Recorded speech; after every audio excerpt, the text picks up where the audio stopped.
My name is Artur Hans and I'm CEO of Elmodis, technology provider of industrial Internet of Things.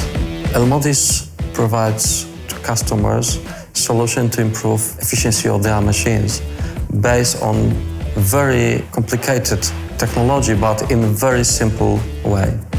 What we are doing is turning information about energy flow into added value for end customers in the industry.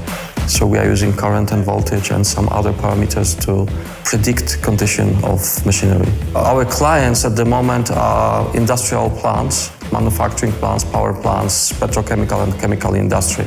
So places where we have a lot of electrical drives. Technological solutions can help to improve these old machines and give them some kind of intelligence. From investment point of view, we receive money from three investors, Intel Capital and Set Ventures, which is supported from the EU, and Innovation Nest. Without investment, without help from our investors, it was impossible to create this technology ready for market. And we make industry smarter.